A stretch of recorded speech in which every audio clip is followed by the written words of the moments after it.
Hey, welcome to Frames TM. We will discuss the Nikon Z5II. I discussed it back in December in 2024.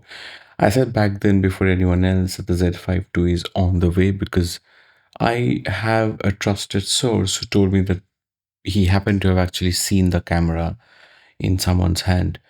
And he said that, it's going to be based on the ZF. It's going to have a flip out screen just like the ZF, which I didn't like. Anyway, before I go into get into the details of this conversation, please subscribe to the channel and help me reach 8,000 subscribers soon.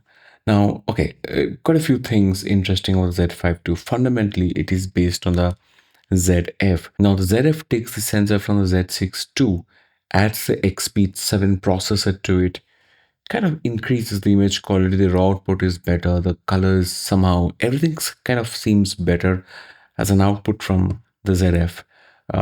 Personally, I know that a lot of people don't see a difference between the Z6II's output and the ZF's output. I think the ZF's output is somewhat sweeter. I don't know how to explain it, but it just is a better output. Now, the ZF has been around for about a year and a half now.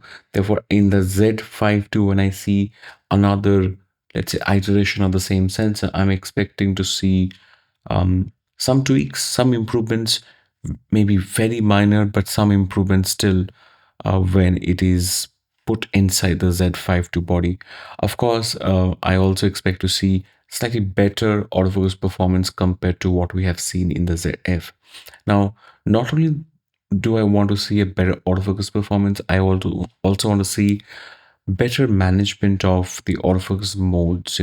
I think that in some cases I see that because of the lack of buttons and other things, I think Nikon has sort of not unleashed the full potential of the ZF in terms of autofocus. I don't want that to happen to the Z5II.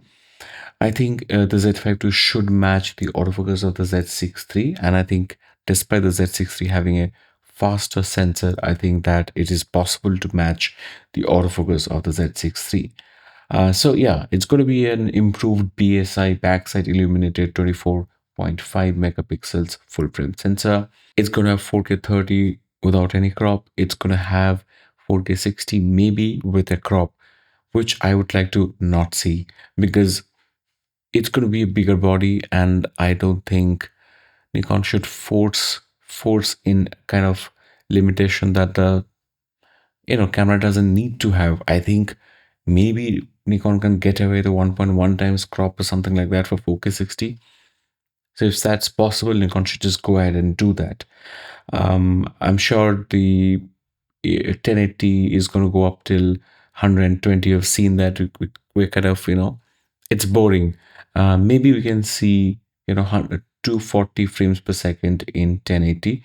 It's going to be really, really useful for a lot of people. Look, the Z5II is going to be the entry level camera that's going to not have any other competition in the market because the R8 is a really compromised body with a tiny battery, no proper shutter mechanism within it because it's got a only single curtain shutter, the R8. Um, so it's got limited. It doesn't have IBIS. The Z5 is going to have IBIS with an IBIS lock. The ZF doesn't have an IBIS lock because so if you move the camera, you can just hear, you can feel the IBIS mechanism moving inside the body because apparently the ZF doesn't have enough space in the body to put it to sort of build in the IBIS lock. In case of the ZF, I don't expect that to happen. It's going to have a body like the Z6III. So I think the IBIS mechanism and the IBIS lock is going to be there, are going to be there. I think it's going to have a very high-end 8-stop IBIS, just like the Z6III. And I think that's a norm for Nikon going forward. Now, the fact that it's going to have a flip-out screen is a bit of a bummer for me because I would prefer the Z5II to have a tilt screen, and if Nikon feels the need to put in a flip out screen, this is a flip out screen. The Z8 screen is a tilt screen. I think in that case Nikon should just look at these screens of the A7R5, the A9 III and A1 II. By the way, yes, those are expensive cameras. Doesn't mean that the Just the screen mechanism makes them expensive cameras. It's not the screens that make those cameras expensive. They are high-end cameras in themselves. The screen mechanism may be a new thing for Nikon. Maybe, you know, put a premium of $100, but that's fine. But if you're going to put out a flip out screen, please give us a screen like that, because that's going to be the future, to be honest, of cameras. It should be ready to do, help. We shouldn't have to choose between a flip out and a tilt screen, and that age old debate should just end there with this kind of implementation. Panasonic was the first one to do it. They have done it yet again with the recent launch. So I really I am looking forward to that. I think the Z5II is going to be a photo first camera, but I do think that Nikon will add in a few features that makes the camera feel a bit more comprehensive for the entry level consumer base. So, an addition like the product review mode is, I think, on the cards. Will it have the bird if? I don't think so. Yes, you have the bird if mode in a very inexpensive camera like the Z5. But I think that's Nikon's strategy. I don't think Nikon wants to give bird if in a camera that's like 1000, 1200, 1300 US dollars, because that takes away a lot of market. At the same time, I do actually feel that people who are going for the Z6 III, they can spend a little more on an upgrade to the Z8 if they want the bird mode.